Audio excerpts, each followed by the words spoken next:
Assalamualaikum warahmatullahi wabarakatuh.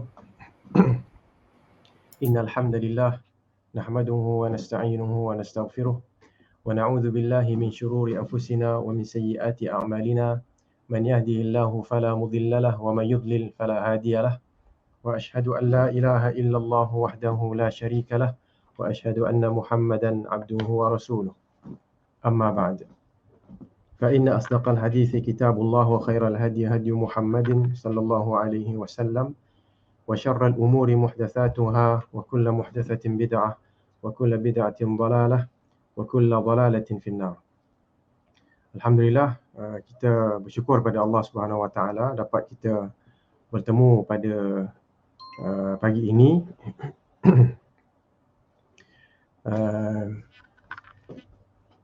Di bawah satu dapat kita bertemu pada pagi ini dalam program kuliah khas anjuran Yayasan Taklim dengan tajuk yang diberikan pedoman sunnah dalam mendepani isu semasa. Pedoman sunnah dalam mendepani isu semasa. Alhamdulillah, kita sedia maklum bahawa dunia ini adalah satu ibtila. Dunia ini adalah satu ibtila yang Allah Subhanahu Wa Taala berikan kepada kita. Okay. Dan kita sedia maklum bahawa ibtila ini merangkumi keburukan dan juga kebaikan. Dalam hadis berkenaan dengan rukun Islam dan rukun iman, kita dapati antaranya Rasulullah sallallahu alaihi wasallam sebutkan wa antu'mina bil qadari khairihi wa syarrihi. Okay, dan kamu juga beriman dengan al-qadar, dengan ketentuan Allah Subhanahu Wa Taala, sama ada yang khair, yang baik ataupun yang buruk. Okay, dengan itu kita faham bahawa kehidupan ini telah pun ditentukan oleh Allah Subhanahu Wa Taala, dan Allah Subhanahu Wa Taala menentukan kehidupan kita ini berdasarkan kepada ilmunya yang meluas, ilmunya yang merangkumi segala sesuatu, ilmunya yang merangkumi perkara yang kita tidak tahu, sama ada yang telah lepas, yang semasa ataupun yang akan datang. Jadi ilmu Allah Subhanahu Wa Taala meliputi segala sesuatu. Dan ilmu Allah Subhanahu Wa Taala merangkumi ilmu Allah Subhanahu Wa Taala ini telah pun dimaktubkan, dituliskan dalam Al-Lauh Al-Mahfuz dengan arahan dari Allah Subhanahu Wa Taala kepada Al-Qalam. Okey. Awwalu ma khalaqallahu al-qalam faqala lahu uktub. Qala ma aktub? Qala uktub ma huwa kainun ila qiyamis saah. Nabi sallallahu alaihi wasallam mengatakan, perkara pertama yang Allah Subhanahu Wa Taala ciptakan ialah al-qalam, iaitu pena. Dan Allah berkata kepada pena, tulislah. Lalu al-qalam berkata, apakah yang perlu saya tulis? Maka Allah menjawab, tulislah segala sesuatu yang akan berlaku sehingga bangkitnya hari kiamat nanti. Okey. Dan dengan itu Allah pun menginginkan apa yang diketahuinya, yang telah diarahkan al-qalam untuk menulisnya. Allah inginkan perkara itu, dan di situlah Allah Subhanahu Wa Taala nyatakan, innama amruhu idza arada syai'an an yaqula lahu kun fayakun. Sesungguhnya perintah Allah, apabila Allah inginkan sesuatu, Allah hanya sebutkan sahaja kun, iaitu jadilah. Okey. Maka perkara itu akan jadi. Dan dengan itu berlakulah penciptaan. Okay, so apa yang saya sebut tadi adalah 4 peringkat info berkenaan dengan beriman dengan al-qada dan al-qadar, iaitu kita beriman dengan ilmu Allah Subhanahu Wa Taala yang merangkumi segala sesuatu. Kita beriman bahawa Allah telah mengarahkan al-qalam untuk menulis apa yang Allah ketahui itu. Seterusnya Allah ingin perkara itu berlaku, dan seterusnya Allah mencipta perkara itu. Okey, Allah mencipta apa yang kita nampak inilah kan, dan mungkin apa yang kita tak nampak, dan pastinya apa yang kita tak nampak juga. Jadi apa yang kita lalui sekarang ini adalah penciptaan Allah Subhanahu Wa Taala. Kita diarahkan sebagai seorang muslim, seorang mukmin untuk beriman dengan ketentuan Allah Subhanahu Wa Taala. Yang 4 tadi itu, kita beriman dengan ketentuan Allah Subhanahu Wa Taala. Dan dalam hadis berkenaan dengan iman, berkenaan dengan rukun iman, disebutkan wa an tu'mina bil qadari khairihi wa syarrihi. dan kamu beriman dengan al-qadar, dengan ketentuan Allah Subhanahu wa taala. Yang 4 tadi tu ingat balik ya.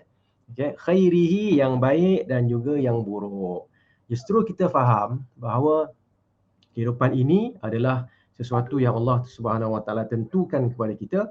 Okey, dan Allah Subhanahu wa taala memberikan sebagai ujian, wa nabluukum bisyarri wal khairi fitnah, dan kami memberikan ujian kepada kalian semua, ujian yang baik, okey, dan juga ujian yang buruk sebagai satu cubaan. Okey, dalam surah Al-Anbiya ayat yang ke-35. Okey, kullu nafsin dha'iqatul maut wa nabluukum bisyarri wal khairi fitnah wa ilaina turja'un. Tiap-tiap diri akan merasai mati dan kami menguji kamu dengan kesusahan dan kesenangan sebagai cubaan, dan kepada kamilah kamu semua akan dikembalikan. Okey, surah Al-Anbiya ayat yang ke-35. Baik. Dengan itu kita nak nak cuba memahami pada pagi ini insya-Allah Subhanahu wa taala apakah pedoman Rasulullah, pedoman sunnah Nabi SAW untuk kita dalam kita mendepani isu semasa. Okey, kenapa kita sebutkan isu semasa di sini?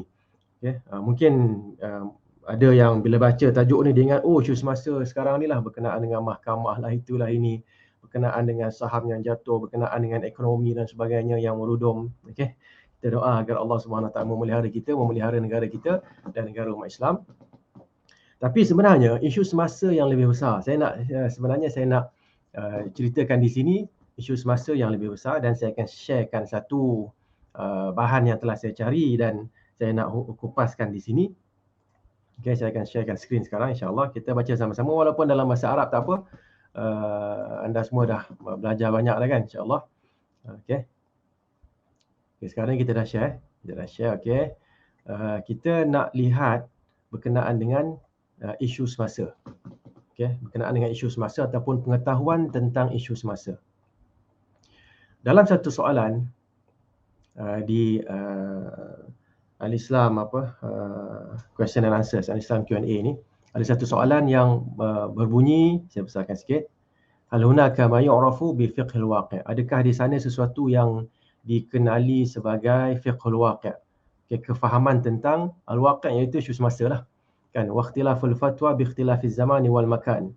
Dan berkenaan dengan perbezaan fatwa berdasarkan kepada perbezaan pada tempat, pada masa dan juga tempat.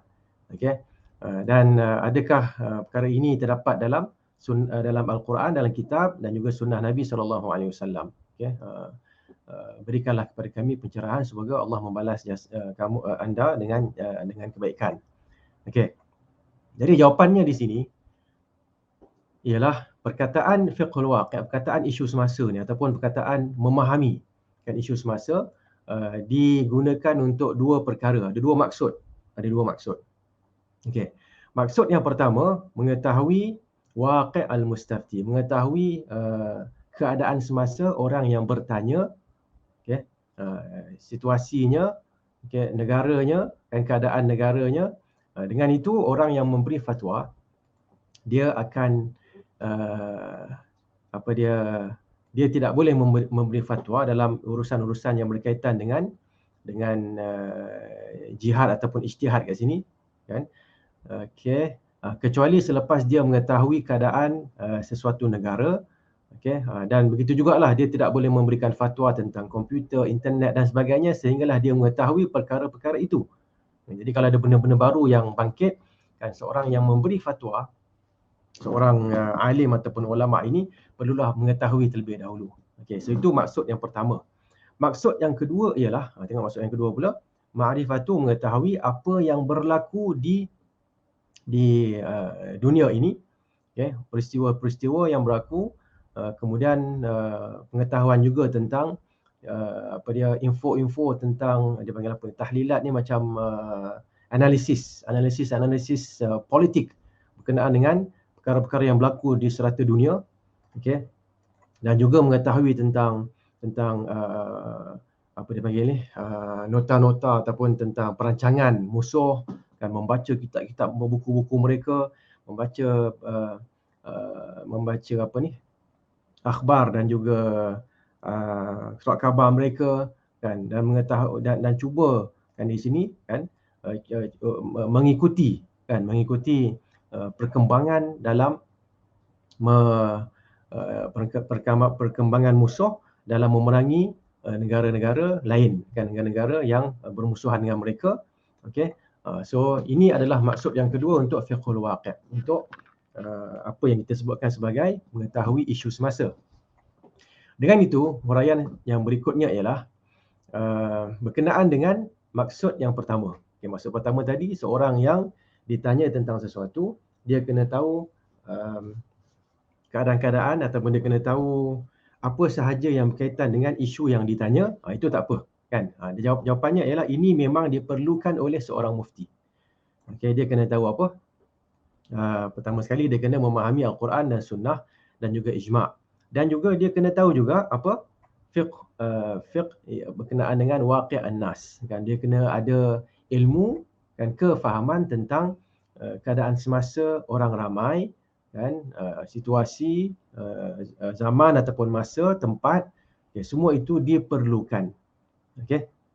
Kenapa? Kerana kalau dia tak tahu semua benda ni, fatwa dia adalah satu fatwa yang tidak menjejak di bumi yang nyata dan tidak boleh dilaksanakan kerana dia satu fatwa yang jauh daripada keadaan ataupun situasi yang dihadapi oleh orang yang meminta fatwa. Okey. Al-Imam Ibn Qayyim mengatakan tidaklah seorang mufti ataupun hakim mampu memberi fatwa, okey, dan hukum dengan benar kecuali dengan dua ilmu kan, kecuali dengan dua kefahaman. Okey, pertama kefahaman tentang al-waqi'. Okey, kefahaman tentang al-waqi' iaitu isu semasa dan dia mempunyai ilmu tentang isu semasa. Okey. Dan dia dapat mengeluarkan membuat istinbat, mengeluarkan hukum, okey, berkenaan dengan apa yang sedang berlaku. Apa yang sedang berlaku. Ringkasnya gitulah kan. Dia tahu tentang isu semasa lah. Okey, barulah dia boleh keluarkan hukum yang betul. Ilmu yang kedua ataupun kefahaman yang kedua, okey, dia kena fahmul wajib fil waqi'. Dia mengetahui apa yang wajib diketahui dalam keadaan semasa. Okay, iaitu apa? Fahmu hukmillah alladhi hakama bihi fi kitabih. Iaitu dia kena tahu hukum Allah Subhanahu wa taala yang Allah telah nyatakan dalam kitabnya, dalam Al-Quran, ataupun Allah telah nyatakan di atas melalui lidah Rasulullah sallallahu alaihi wasallam berkenaan dengan situasi itu. Okey. Jadi dengan itu apa yang dia buat, dia bila tahu dua-dua sekali barulah dia sinergikan ataupun dia gabungkan untuk mengeluarkan hukum. Okey. So kat sini kita faham secara ringkasnya, untuk seseorang itu sampai kepada hukum yang betul, apa dia kena buat? Dia kena tahu keadaan sekelilingnya kan, apa yang berlaku sekarang, dan juga dia kena tahu hukum yang Allah Subhanahu Wa Taala nyatakan dalam Al-Quran berkenaan yang boleh dikaitkan dengan isu semasa. Okey. Dalam perkara ini telah pun dilaksanakan oleh kebanyakan para ulama kan, Ibn Taymiyah kan, dan lain-lain. Contohlah kan kat sini kita bawakan contohnya apabila Ibn Taymiyah ditanya kan tentang memerangi golongan Tatar Mongol. Okey. Sedangkan mereka naik saksi bahawa tiada Tuhan yang berhak disembah melainkan Allah. Okey, jadi apa Ibn Taymiyah sebut? Ya kan, yajibu qitalu haula, wajib kita memerangi mereka bi kitabillah wa sunnati rasulih, berdasarkan kepada kitab Allah dan sunnah rasulnya. Wa ittifaqi a'immatil muslimin, dan juga kesepakatan ulama-ulama Islam. Okey. Dan jawapan ini adalah berkaitan dengan apa? Berkaitan dengan dua dasar. Kenapa dia jawab begini? Kerana ada dua dasar utama. Pertama, kita tahu keadaan mereka. Yang kedua ialah kita mengetahui hukum Allah dalam kumpulan yang golongan yang seperti mereka. Okey, jadi diteruskan lagi. Ibn Taymiyah sebut berkenaan dengan mengetahui keadaan mereka, inilah dia fiqhul waqi' kan. Okey, dia kata Ibn Taymiyah menguraikan semua orang yang orang yang berinteraksi kan, sesiapa sahaja yang berinteraksi dengan mana-mana golongan akan mengetahui keadaan mereka. Dan sesiapa yang tidak berinteraksi dengan mana-mana golongan, dia akan tahu keadaan golongan itu, kan, berdasarkan apa yang sampai, berita yang sampai kepadanya.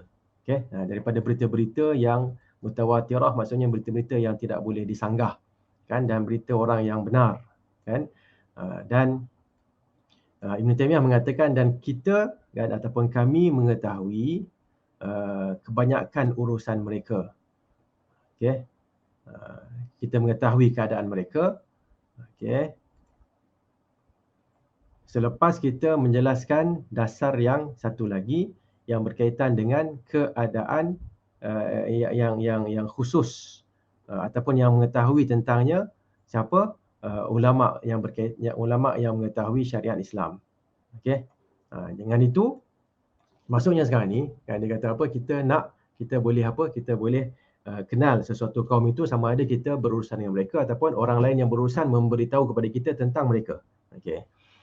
Selepas itu kita akan menjelaskanlah maksud ataupun menjelaskan hukum. Kemudian fanaqul, dengan itu kami berkata, Ibn Taymiyah mengatakan, kullu ta'ifatin kharajat an syari'atin min syara'il Islam al-zahirah al-mutawatirah. Okey.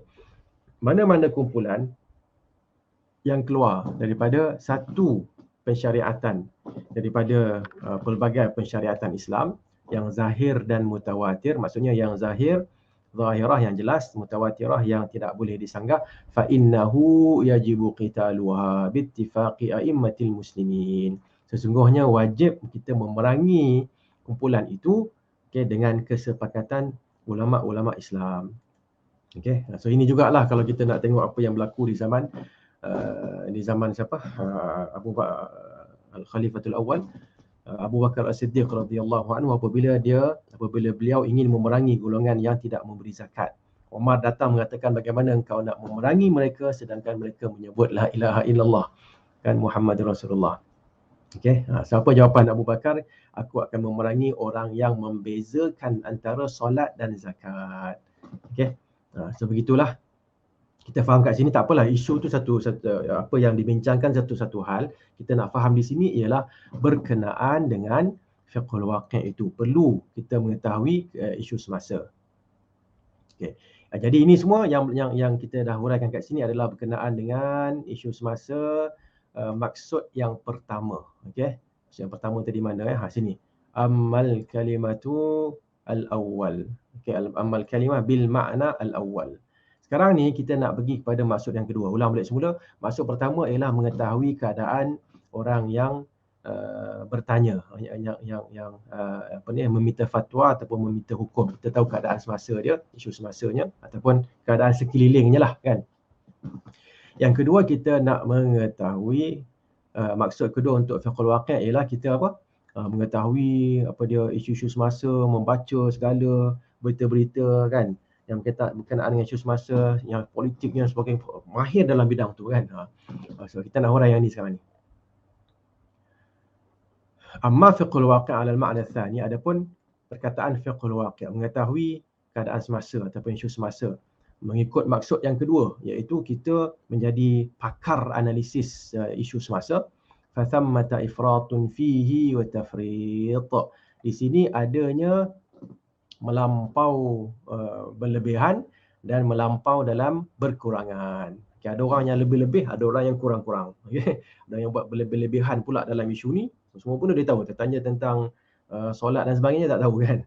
Ada pula yang sebaliknya, aku tak nak tahu langsung. Okey. Okey. So dua-dua ni sebenarnya tak betul. Ifrat dengan tafrid ini adalah dua benda yang biasanya tak betul, dan yang biasanya betul ialah wasata. Ya, wa kadzalika ja'alnakum ummatan wasata. Dan begitulah kami telah menjadikan kamu sebagai umat yang terbaik. Terbaik ini antara maksudnya adalah dia berada di pertengahan antara ifrat dengan tafrid, antara maksudnya. Dengan itu, kita mengatakan sebahagian orang, kan, ghulu, kan, ghulu tadilah maknanya ifrat, kan. Dia berlebih-lebihan berkenaan dengan fiqhul waqi' dalam erti kata yang kedua. Okey, sehingga kan dia mengabaikan fiqh agama. kan. Fiqh yang tentang tanyalah siapa-siapa pun, tanya apa sahaja berkenaan dengan isu semasa dia faham. Tapi tanya saja tentang isu agama, dia kata itu tanya ustaz-ustaz lah, kan. Okey. Itu satu ghulu, kan. Ghulu yang kedua, kan, melampau yang kedua, sudut melampau yang kedua adalah mereka mewajibkan, sebahagiannya mewajibkan fiqh jenis ni, fiqhul waqi' ni untuk diketahui oleh semua ulama agama. Semua ulama agama kena mahir seperti mana kami mahir dalam analisis analisis apa? Analisis politik. Okey. Jadi sebahagiannya dengan itu mereka akan mengatakan, alah, ulama-ulama kita, syekh-syekh kita ni, dia orang tak tahu tentang fiqhul waqi' kan. Kesian dia orang ni kan, memperlekehkan pula. Yelah, dia dah wajibkan benda tu, dia mahir dalam benda tu, dia wajibkan ulama-ulama pun mahir macam dia.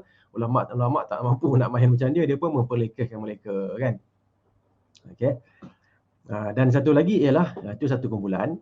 Kumpulan yang seterusnya ialah kumpulan yang tidak membenarkan, kan, tidak membenarkan langsung untuk mengetahui apa sahaja yang berlaku, kan, apa sahaja yang berlaku dalam isu politik, dalam isu umat Islam, kan, dengan umat-umat yang lain, kan. Jangan tak usah, tak payah tahu benda ni, kan. Ini juga adalah satu lawannya, kan. Tadi berlebih-lebihan, ghulu dalam ghulu dalam berlebih-lebihan. Yang ini pula adalah ghulu, iaitu melampau dalam berkurangan, kan, menolak langsung. Wa khairul umur awsatuha, dan yang terbaik adalah yang pertengahan. Okey. Kita kena tahu juga, kan, tapi bukanlah melampau, okey, sampai kita mengabaikan fiqh agama, kan, fiqh tentang syariat. Baik. Okey, Syekh Al-Albani rahimahullahu taala mengatakan, kan, dia kata akhir-akhir ini adanya semasa fitnah satu berlakulah, apa fitnah zaman tu, kan. Tapi tak apa, yang kita tidak sebutkan, akhir-akhir ini ada orang yang mengatakan, ada orang yang membangkitkan satu mustalah, satu definisi, kan, yang dinamakan sebagai fiqhul waqi'. Okey. Yang dinamakan sebagai fiqhul waqi'.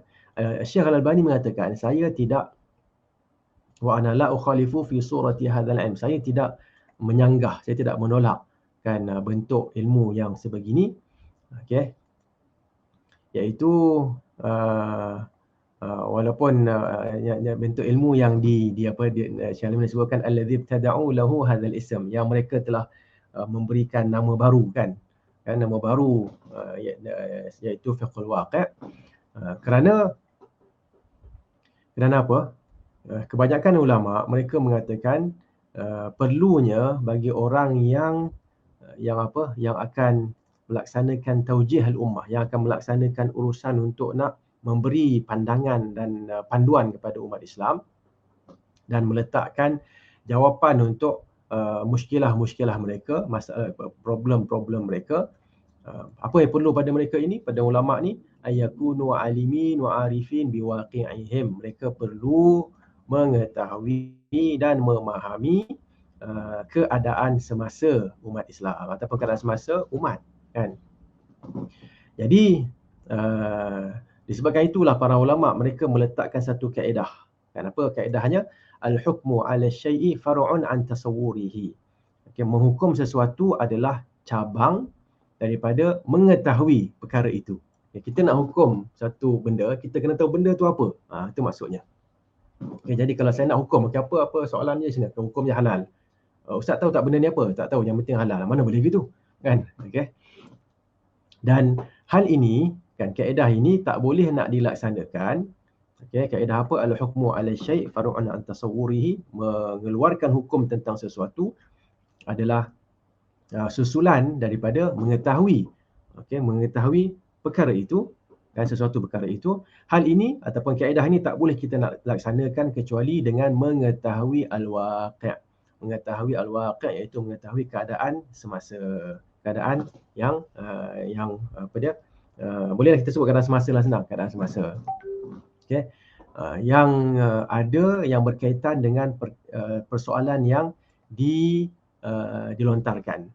Okey. So ini adalah antara kaedah memberi fatwa secara khusus. Okey.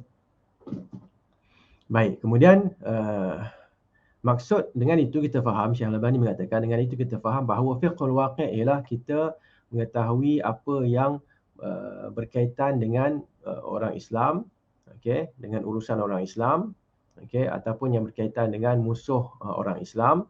Tapi tahu tu untuk apa? Untuk kita memberi amaran kepada mereka tentang bahaya. Okey, dan juga untuk kita bangkit kembali, okey, secara praktikalnya. Okay, dan bukannya satu ilmu yang berdasarkan kepada ideologi-ideologi. Okay. Dan maknanya bukannya satu ilmu yang dipanggil teori, yang bersifat teori, tidak. Okay. Dan juga bukan ilmu yang menjadikan kita sibuk dengan berita orang kafir, okay, dan perancangan mereka, ataupun yang menjadikan kita ni tenggelam dalam dipanggil apa, solusi kan, dalam analisis terhadap pemikiran mereka kan. Itu semua bukan. Sebaliknya kita perlu mengetahui al-waqi' untuk kita sampai kepada satu hukum agama. Okey, satu hukum agama.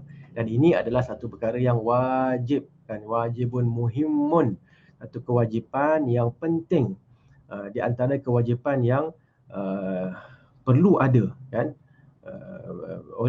yang perlu ada dan perlu dibawa oleh satu kumpulan, satu golongan lah kan, bukan semua orang tahu benda ni kan, satu kumpulan yang fokus ataupun yang dipanggil apa, mukhtasar takhassus ini yang mendalami. Di kalangan siapa? Di kalangan tulabul ilm. Okey, di kalangan penuntut-penuntut ilmu, okey, yang cerdik. Okey. Dan ini adalah seperti mana-mana ilmu dalam ilmu-ilmu agama ataupun ilmu kemasyarakatan ataupun ilmu ekonomi ataupun ilmu ketenteraan. Okey. Boleh tak? Maknanya kat sini Syekh Al-Albani nak kata kan, bukan semua orang boleh tahu benda ni. Kan ada orang dia boleh tahu ilmu agama. Kan ada orang dia lebih mahir dalam ilmu kemasyarakatan, ilmu sosial kan. Okey, ada orang yang lebih faham tentang ilmu ekonomi. Ada orang yang lebih faham dalam ilmu ketenteraan. Okey. Dia bukan saja faham ilmu tersebut, dia boleh melaksanakan ilmu tersebut. Okey, so ada orang juga dia boleh lebih memahami apa dia, fiqhul waqi' kan, ataupun ilmu tentang isu-isu semasa, dan dia boleh melaksanakan, mengeluarkan hukum tentang perkara itu. Okey. Bukan ini saja, ini sebagai contoh saja yang disebutkan tadi, ilmu agama, ilmu ilmu apa dia, kemasyarakatan, ilmu ekonomi dan ilmu ketenteraan. Dan Syekh Al-Albani mengatakan lagi, dan apa sahaja ilmu yang memberi manfaat kepada umat Islam, okay, dan akan menjadikan umat Islam lebih dekat kepada kembali ke arah, kembali kepada apa? Kembali kepada keagungannya dan juga kehebatannya. Okey. Dan dengan khususnya apabila setiap ilmu ini akan bertukar, akan berubah kan, menjadi yang lebih apa, sesuai dengan semasa ataupun dengan zaman-zaman yang tertentu. Okey, maknanya kita kalau nak tahu fiqhul waqi', jangan kita faham waqi' zaman Nabi sahaja. Kita kena faham waqi' zaman Nabi, zaman sahabat, zaman tabi'in, sampailah zaman sekarang, barulah kita boleh nak membezakan kan apakah hukum yang sesuai nak dikeluarkan dan sebagainya. Okey. Jadi ini adalah huraian daripada Syekh Al-Albani. Okey, kemudian beliau teruskan lagi, saya nak baca kan, supaya kita dapat pandangan daripada seorang alim yang disebutkan oleh sebahagian ulama sebagai mujaddid. Okey. Mujaddid ataupun orang yang memperbaharui agama di zaman kita ini. Okey, Syekh Al-Albani mengatakan, akan tetapi kita mendengar kan di kalangan apa dia, pemuda-pemuda Islam, ada yang terjerumus dalam haisabais, terjerumus dalam dipanggil apa, ketidaktentuan kan, dalam kelang kabut. Okey, dalam kelang kabut, dalam kekelam kabutan agaknya kan, berkenaan dengan ilmu fiqhul waqi' ini. Okey. Jadi apa yang berlaku pada mereka? Apa kelang kabut ni? Mereka terbahagi kepada dua. Kan, mereka terbagi pada dua. Sebahagiannya ghulu kan, sebahagiannya melampaui batas dalam urusan fiqhul waqi'. Sebahagiannya lagi pula taqsir kan, melampaui batas dalam meninggalkan. Yang pertama tadi melampaui batas dalam berurusan dalam apa dia, berinteraksi dengan fiqhul waqi' kan. Semua yang berkenaan dengan isu semasa dia tahu kan. Yang kedua pula tak nak ambil tahu langsung. Okey, taksir. Dia mengabaikan. Okey. Allah musta'an. Kita Syekh Albani mengatakan lagi, kita nampak orang yang mengagungkan ataupun yang membesarkan isu fiqhul waqi' ini, okey, dan menjadikannya isu yang paling tinggi, dan mereka menuntut setiap ulama untuk mengetahui ilmu ini. Ini masalahnya kan. Dia seolah-olah macam tadilah, macam tadi kat atas tu kan. Orang yang tahu tentang ekonomi, dia nak semua orang pun, ulama yang tak tahu ekonomi, dia kata ini bukan ulama kan. Okey, seorang lagi pula dia mahir dalam bidang ketenteraan. Ulama yang tak berperang pula dia bukan ulama kan. Pening dalam sini kan. Okey. So, sama juga di sini berkenaan dengan fiqhul waqi', adanya orang yang bila dah tahu tentang pemuda-pemuda ke siapa ke yang bila tahu tentang fiqhul waqi' ni lebih daripada orang lain, dia akan memandang rendah kepada ulama yang tak tahu fiqhul waqi' kan. Okey. Syekh Al-Albani mengatakan sebaliknya juga berlaku kan.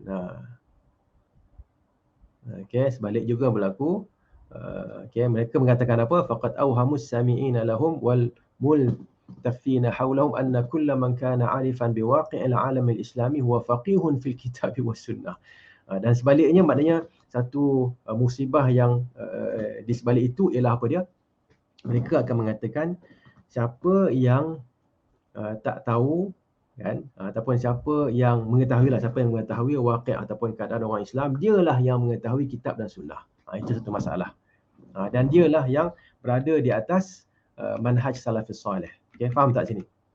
Maksudnya sekarang ni satu golongan yang melampau dalam urusan ini ialah mereka akan mengatakan ulama yang tak tahu tentang fiqhul waqi' adalah ulama yang ketinggalan. Ulama yang tak tahu Quran dan sunnah, ulama yang tak ikut manhaj salaf. Okey. Dan Syekh Al-Albani mengatakan ini adalah satu perkara yang tidak semestinya. Okey. Bukan tidak semestinya orang tu kalau dia tahu fiqhul waqi', dia tahu kitab dan dia ada fiqh tentang Al-Quran dan dia ada kefahaman tentang Al-Quran dan hadis. Tidak. Tak semestinya dia tu kalau mengetahui tentang keadaan semasa secara keseluruhan dan secara terperinci, dia itu adalah salafi, berada di atas manhaj salaf. Tidak kan. Okey. Kenapa tidak begitu? Kerana kita tidak boleh nak bayangkan adanya manusia yang sempurna. Okey. Iaitu yang mengetahui semua ilmu yang telah kita nyatakan sebentar tadi kan. Tak boleh ada begitu kan. Ada orang dia mahir dalam bidang hadis, ada orang dia mahir dalam bidang tafsir, ada orang dia mahir dalam bidang ekonomi kan. Sebagai ustaz pun kena tahu juga kan apa kemahiran dia kan. Sebagai pelajar pun yang nak tanya soalan ni pun dia kena tahu juga apa kemahiran ustaznya itu kan. Jangan dia ingat semua benda yang dia tanya ustaz dia boleh kena jawab, wajib jawab kan, kerana dia ustaz kan. Takkan dia tak tahu. Memang pun betul ada banyak benda yang dia tidak tahu. Okey. So ini satu benda yang penting sebenarnya ya, walaupun disebutkan dalam jawapan oleh Syekh Al-Albani. Okey. Apa solusinya? Apakah solusinya? Ini solusinya. Tengok betul-betul. Fal wajibu idzan, maka apakah solusinya? Apakah yang wajib dibuat? Okey. Ta'awunu haula alladzina tafarraghu li ma'rifati waqi'il ummatil islamiyyah wa ma yuhaku diddaha ma'a ulama'il kitabi was sunnah wa ala nahji salafil ummah. Apa yang perlu, yang sepatutnya berlaku ialah mereka yang faham tentang ilmu keadaan semasa umat Islam, okay, dan ilmu yang apa sahajalah yang berlawanan dengan kebaikan umat Islam ini, mereka perlu apa? Berta'awun. Okey, ta'awun maksudnya mereka perlu bekerjasama dengan ma'a ulama'il kitabi was sunnah wa ala nahji salafil ummah. Kena sampaikan ilmu tu kepada ulama yang mengetahui tentang ilmu kitab, ilmu Al-Quran, ilmu As-Sunnah, yang mengikuti manhaj salafil ummah kan, ulama-ulama salaf. Okey, itu sepatutnya yang berlaku kan, berlakunya hiwar, berlakunya perbincangan dalam isu ini supaya apa? Apakah bentuk perbincangannya? Faulai yuqaddimuna tasawwuratihim wa afkarihim. Maka golongan pertama akan memberikan pandangan mereka, apa yang mereka tahu tentang keadaan semasa. Wa haula yubayyinuna fiha hukm Allah Subhanahu wa taala. Dan para ulama pula mereka akan menjelaskan hukum Allah Subhanahu wa taala terhadap isu-isu keadaan semasa yang dinyatakan itu berdasarkan kepada dalil yang sahih dan juga hujah yang jelas. Okey. Okey, so ini yang sepatutnya berlaku. Okey, so jangan tolak langsung dan jangan ambil langsung tanpa menghiraukan ataupun dengan mengatakan siapa yang tak ambil ilmu ini dia bukan ulama. Tak boleh macam tu kan. Kita kena berlaku adil. Okey. Adapun kan Syekh Al-Albani teruskan lagi, adapun orang yang mengetahui tentang fiqhul waqi' ini dianggap sebagai seorang ulama dan seorang mufti semata-mata kerana dia mengetahui fiqhul waqi', kan, ini adalah fahadha ma la yuhkamu lahu biwajhin min as-shawab. Ini langsung tidak betul kan, ini langsung tidak betul. Kenapa? Idh yuttakhadhu kalamuhu tuka'atan turaddu biha fatwa ulama. Kerana apa? Ini langsung tak betul. Orang yang tahu tentang fiqhul waqi' dialah yang apa? Dianggaplah oleh orang ramai oleh pengikutnya sebagai salah seorang daripada mufti, salah seorang daripada ulama. Sebenarnya ini salah, ini tak betul langsung. Kerana pandangan begini akan menyebabkan umat Islam menolak fatwa ulama, menolak ijtihad para ulama, menolak hukum-hukum yang dinyatakan oleh para ulama. Okey. So ini adalah jawapan daripada ataupun huraian daripada Syekh Al-Albani yang kita nak sampaikan di sini. Okey. Sikit lagi agaknya mungkin. Okey, baik. Syekh Al-Albani mengatakan lagi, okey, dengan itu kita faham firman Allah Subhanahu wa taala, wa kadzalika ja'alnakum ummatan wasata. Kita faham bahawa fiqhul waqi' dengan maksud yang betul wajib, kan, wajib untuk kita ketahui. Okey, kita wajib, fiqhul waqi' ni wajib kita belajar. Tapi jangan berhenti situ, teruskan. Walakin wujuban kifaiyan, tetapi wajib dalam bentuk kifayah. Okey, dia ulama kita kadang-kadang sebut fardu kifayah, fardu ain, kadang-kadang mereka menyebut wajibu ain ataupun wajib aini ataupun wajib kifai, ataupun wujuban ainian, wujuban kifaian.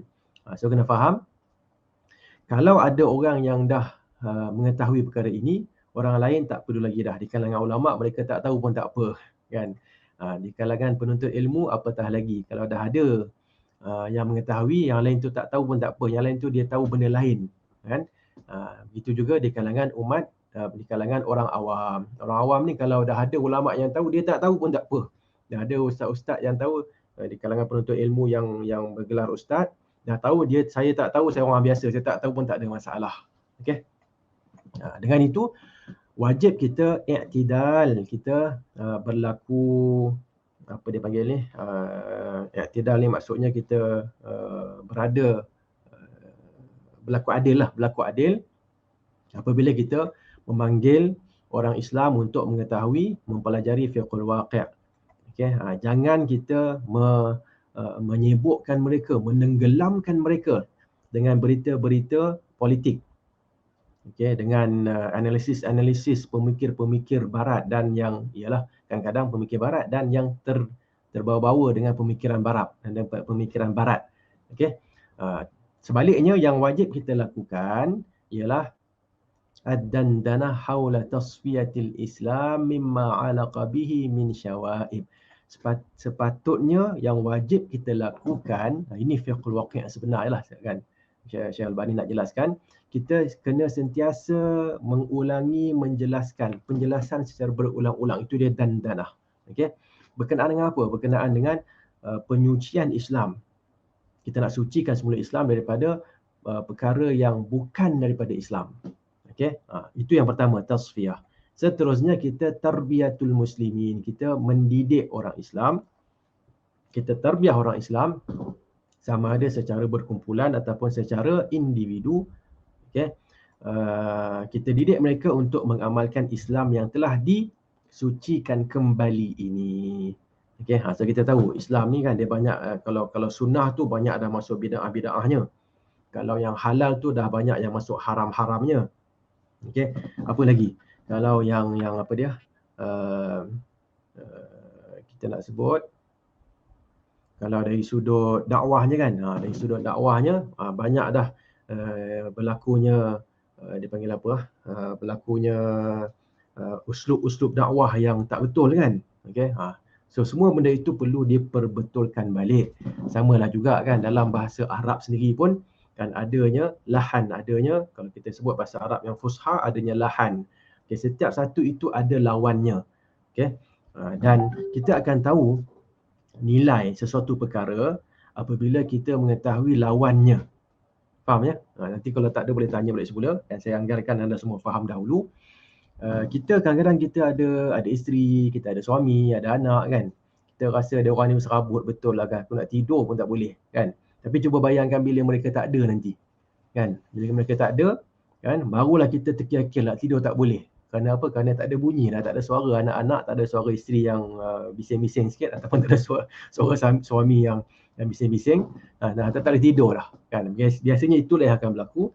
Masa nikmat itu ada, kita tak tahu kenapa kita tak boleh nak membayangkan lawan kepada nikmat itu. Okey, maksudnya ada nikmat, lawannya tak ada nikmat lah. Okey, kita naik kereta, alamak kereta ni kan, bila nak tukar ni kan. Cuba tengok sekali satu hari kereta tu rosak. Barulah kita tahu bahawa betapa nikmatnya kereta itu. Begitu juga di sini, ikhwah dan akhwat sekalian, tuan-tuan dan puan sekalian, agama Islam adalah agama yang telah berkelangsungan sampailah ke zaman kita ni kan. Banyak benda dah masuk dah yang tak betul.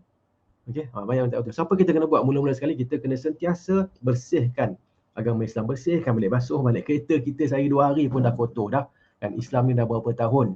Okey, banyak benda yang dah masuk kan. Orang mengaku jumpa Tuhan, orang mengaku jumpa Nabi Muhammad terang-terangan hidup. Sekarang ni nampak Nabi Muhammad, Assalamualaikum Nabi Muhammad kan. Kan kita dengar pun ya Allah, kan ada orang percaya tu kan. Okey. Jadi ini semua perlu dibersihkan dahulu. Lepas dah dibersihkan, dikembalikan Islam seperti mana yang dibawa oleh Nabi Muhammad SAW. Apa kita kena buat? Kita tarbiyah orang, okey, ikutlah yang ini. Okey, jangan ikut yang dah rosak tu. Kan Islam yang dah bercampur-campur itu jangan ikut. Inilah dia yang perlu dilaksanakan, okey, oleh umat Islam. Sentiasa buat yang ni, okey. Kemudian warabtuhum bimanhajid dakwah al-asil al-kitab was sunnah bifahmi salafil ummah. Dan fiqhul waqi' yang sebenar-benarnya ialah kita mengikat orang, kita memanggil orang, meletakkan mereka di bawah ikatan manhaj ad-dakwah, manhaj dakwah yang sebenar-benarnya. Kita faham saya sebut tadi, ada orang kadang-kadang dia berdakwah dengan cara yang tidak menepati sunnah Nabi kan. So dakwah kita manhajnya adalah Alkitab, As-Sunnah, Al-Quran dan Sunnah Nabi SAW. Dengan kefahaman salafil ummah, dengan kefahaman ulama-ulama yang terdahulu. Siapa dia? Rasulullah SAW, para sahabat, tabi'in, tabi'ut tabi'in.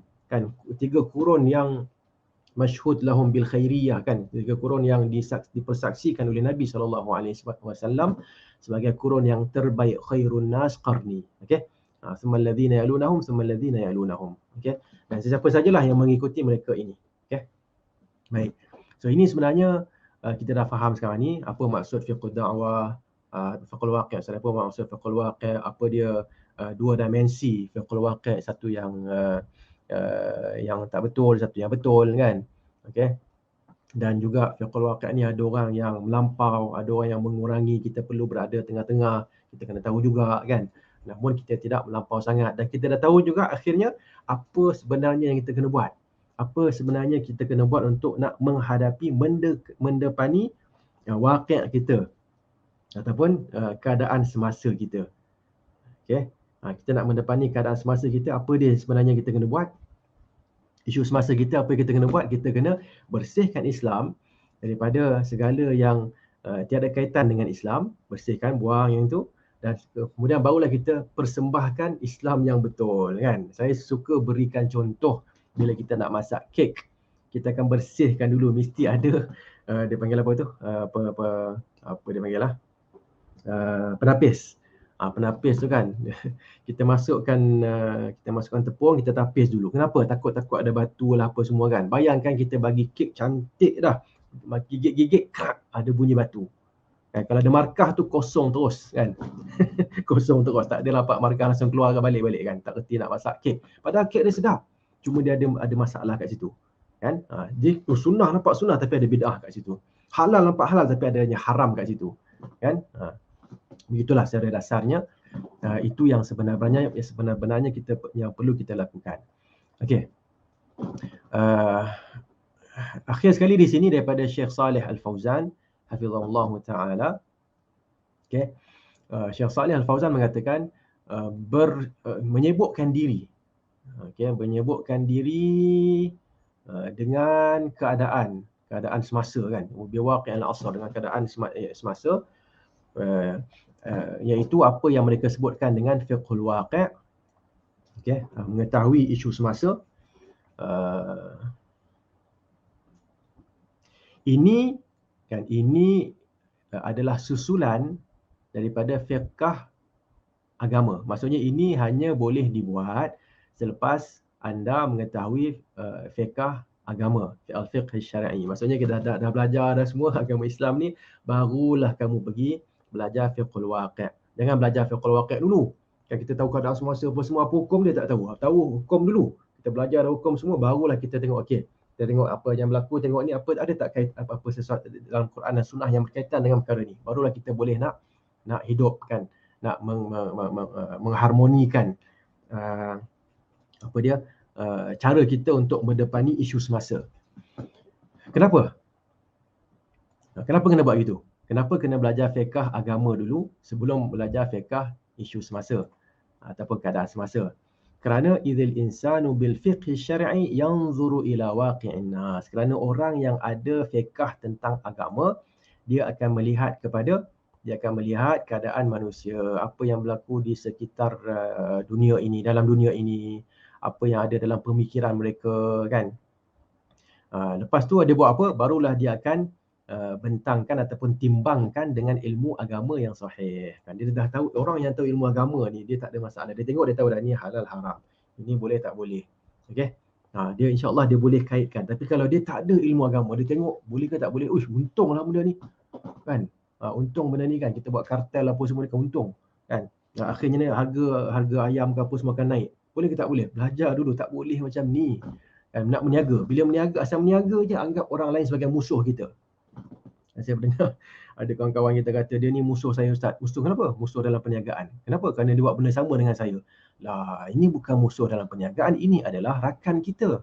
Kita nak sama-sama untung. Kan kita tengok dulu kisah-kisah ulama kita, mereka mengatakan di kota Madinah dahulu, bila ada orang yang jual barang kan, sebelahnya kedai sama juga. Bila orang yang kedai dia laku, tak tahulah mungkin dia selalu senyum lah apa semua, orang kedai dia laku, dia sampai tu masa tengok kedai kawan ni tak dapat zabun ataupun tak dapat tak ada orang yang datang nak beli, pelanggan. Okay, dia akan tutup kedai dia. Dia kata pergi kat sebelah pula. Okay, dia nak kongsikan kekayaan, nak kongsikan keuntungan. Berbeza dengan kita sekarang ni, nama sahaja kita nakkan kita ni peniaga Islam, tetapi kita nak bolot semua keuntungan. Ini sebenarnya salah. Kan, ini sebenarnya salah kan. Okey. Baik. Tak apalah. So lepas dia tahu tentang fiqh agama, barulah dia akan tengok pada waqi' dia, kemudian barulah dia nilaikan dengan ilmu agama itu. Supaya apa dia boleh buat? Dia akan mampu untuk membezakan antara khair dan syar. Dia boleh beza ini betul, ini tak betul. Okey. Namun tanpa ilmu agama, dia tak boleh nak bezakan antara yang hak dan yang batil. Okay, bukan saja baik dan buruk, tapi yang hak ni kira baik buruk ni okey lagi lah kadang-kadang. Yalah kadang-kadang apa yang macam nak kata Assalamualaikum. Bukan, saya bagi contoh baik dan buruk ni macam kita kata saya nak bezakan dengan hak dengan batil. Kalau hak dengan batil ni biasanya dia adalah penentu syurga neraka. Huda dengan dalal, kan, hidayat dengan kesesatan, penentu syurga dengan neraka. Tapi kadang-kadang boleh jadi khair dengan syar ni, kan, yang baik dengan buruk ni, dia bukan buat benda yang buruk, tapi dia masih lagi ada peluang nak masuk syurga. Itu yang maksud saya nak uraikan kat sini kan. Kalau dia tak boleh nak bezakan antara isap rokok dengan sujud kepada patung kan, dia kata sujud sujud pergi berhala kan, apa salahnya kan, buat sikit apa sujud pada apa sembah Tuhan, apa salahnya, sama juga macam orang isap rokok. Tak sama kan. Isap rokok ni dia adalah satu benda yang maksiat kan, maksiat. Tapi menyembah berhala adalah syirik kan. Letak dua ni, syirik ni kalau buat syirik tak masuk syurga dah kan, kekal dalam neraka. Isap rokok ni dia boleh lagi dimaafkan, diampunkan. Okey, saya bukan nak suruh isap rokok, tapi saya nak cerita isap rokok tu haram, tapi ada peluang lagi. Berbeza dengan orang yang sembah berhala, tak ada peluang dah, dia kena bertaubat jadi Islam balik semula. Okey, jadi orang yang kat sini kita teruskan, Syekh Saleh Al-Fauzan hafizahullah taala, beliau mengatakan orang yang menyibukkan diri dari mula-mula, dia dah sibukkan dengan apa? Dengan perkara yang berkaitan dengan culture kan. Cultural, umur thaqafiyah, berkaitan dengan culture, berkaitan dengan surat khabar kan, kewartawanan, berkenaan dengan politik kan. Dalam keadaan dia tidak mempunyai ilmu tentang agama, fa innahu yadhillu bihadhil umur. Caranya ini akan menyebabkannya sesat. Kenapa? Lianna aktsara ma yaduru fiha dhalalah. Kerana apa yang berlaku ni kan, yang tadi ni lah kan. Yang politik, dalam surat khabar kan. Benda-benda ni kadang-kadang benda-benda yang kebanyakannya sesat kan. Dan adalah iklan kepada kebatilan. Okey, dan percakapan-percakapan yang baik tapi sebenarnya kosong kan. Kita mohon agar Allah memberikan kepada kita keselamatan dan juga kesejahteraan. Okey. So ini sebenarnya apa yang saya nak sampaikan pada masa ini ataupun pada perjumpaan ini, dan saya nak kaitkan dengan satu hadis. Okay, saya nak kaitkan dengan satu hadis yang Nabi SAW yang terdapat dalam buku ini.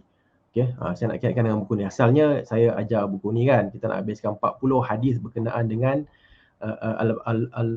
al-arba'un at-tatwiriyah. Maksudnya 40 hadis yang berkaitan dengan development kan, self development. Okey, 40 hadis dalam self development dan juga merupakan punca-punca kepada kejayaan. Saya nak habiskan ini sebenarnya, tapi saya melihat isu semasa ni kadang-kadang orang gaduh sangat kan dalam isu ni. Allah musta'an. Ni buku ni kalau boleh terjemah bagus, tak apalah, kita pergi pada hadis yang kedua. Hadis yang kedua ada kaitan. Hadis yang kedua adalah berkenaan dengan, saya besarkan sikit, mungkin anda semua boleh tengok.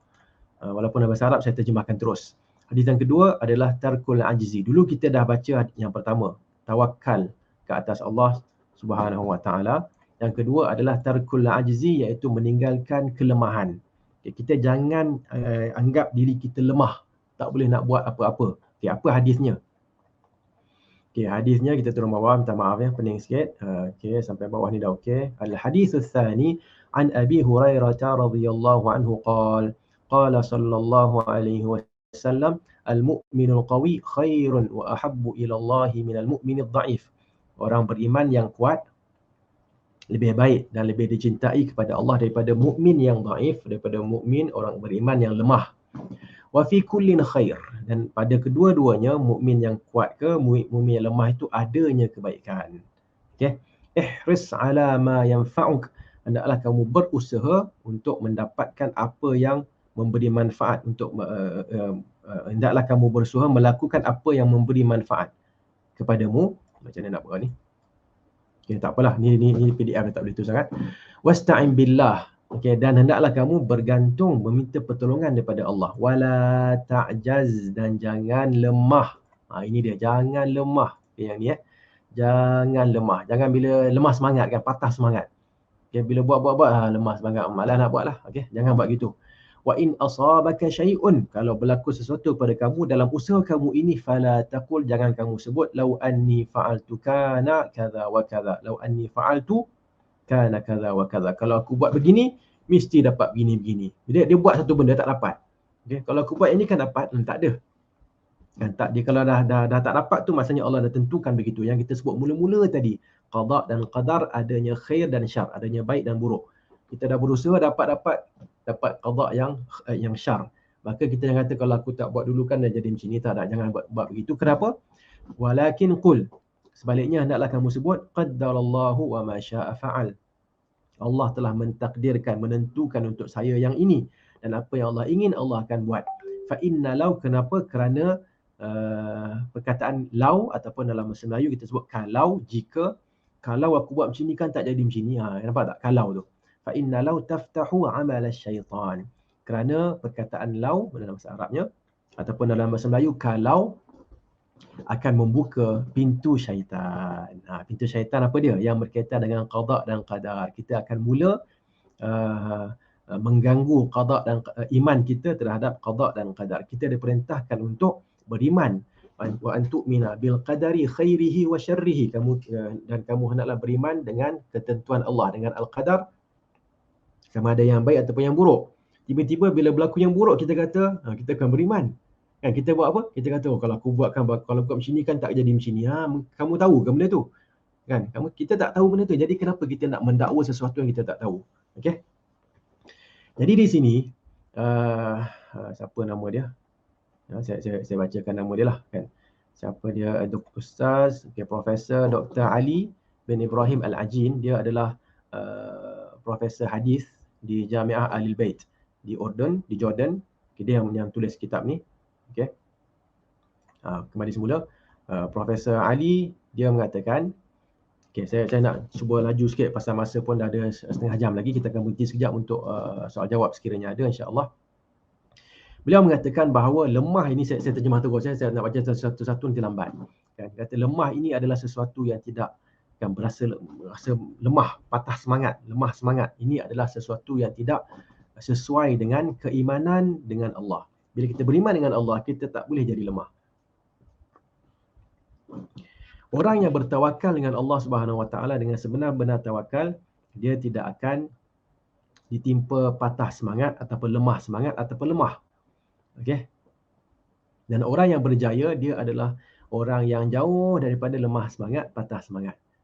Okey. Dan yang dimaksudkan dengan patah semangat kat sini ialah apa yang disebutkan sebagai learned helplessness. Maknanya satu lemah semangat yang kita sendiri buat. Bukannya kita tak mampu, bukannya yang kadang-kadang kita jalan orang jatuh benda kena kita. Itu kita bukannya melemahkan diri kita, tapi satu benda yang kita tak berusaha, kan. Okay, learned helplessness adalah satu al-ajzu al-muktasab, kelemahan yang kita sendiri buat untuk diri kita. Yang ini yang dimaksudkan di sini. Okey. Allahul musta'an.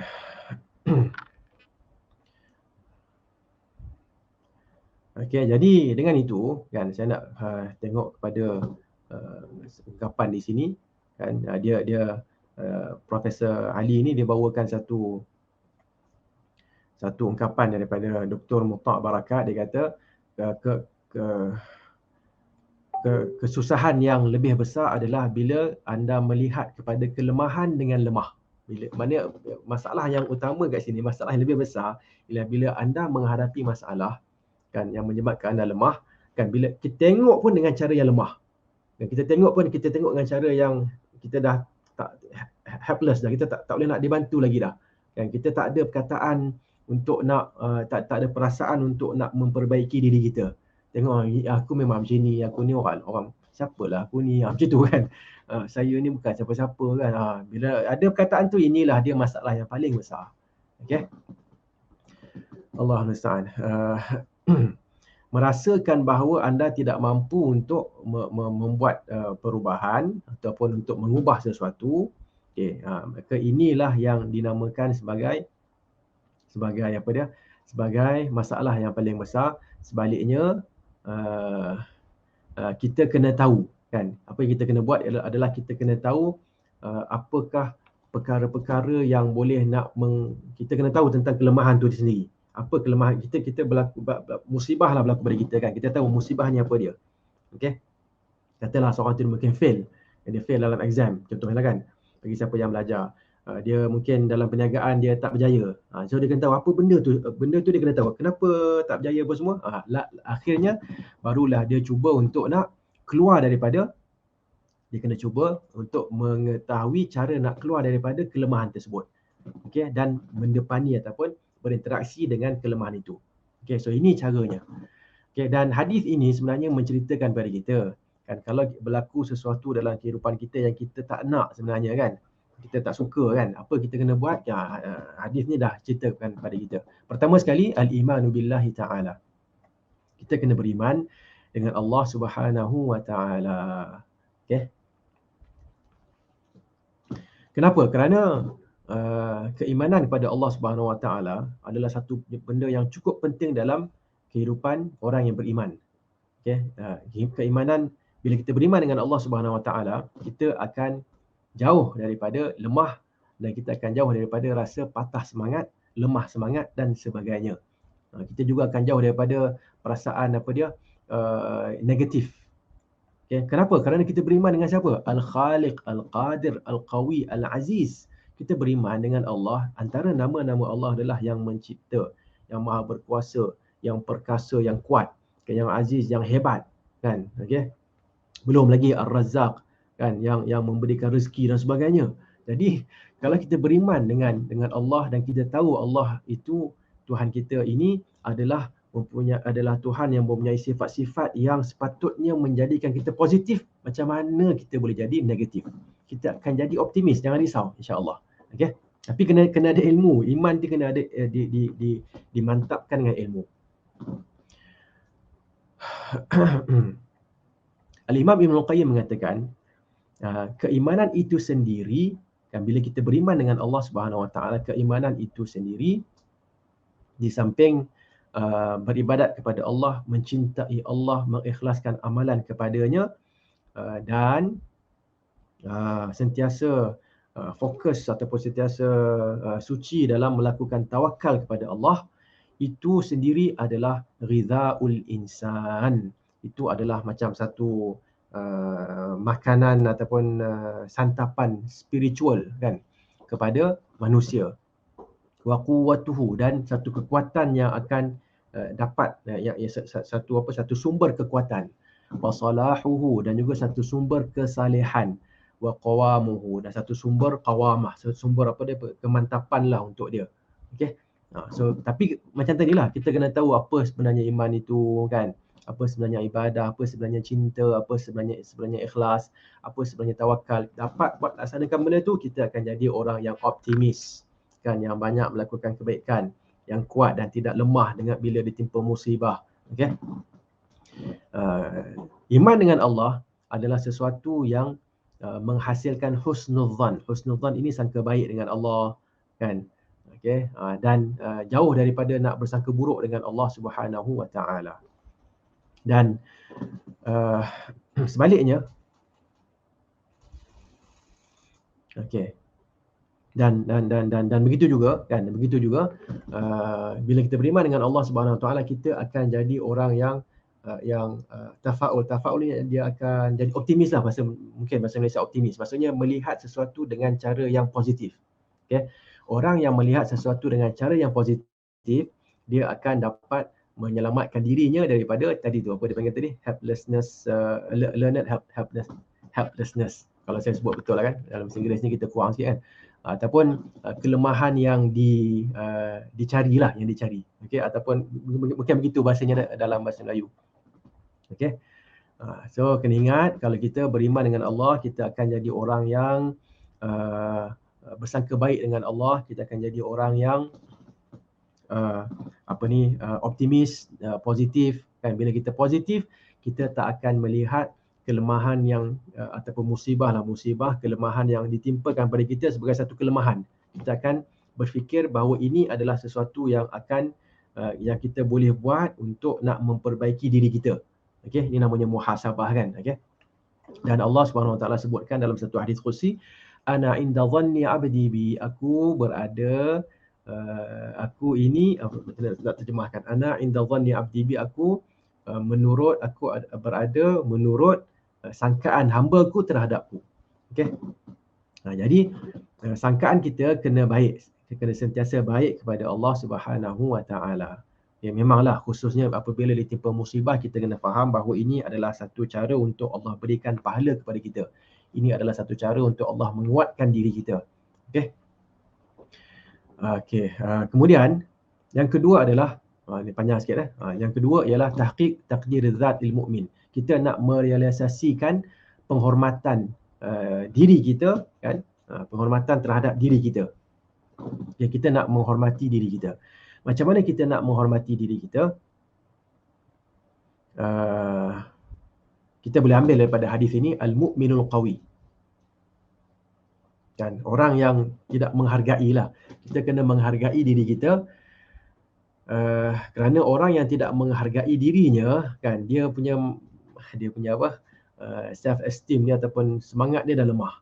Sebab tu hadis ini mengajar kita hendaklah kita menghargai dan menghormati diri kita.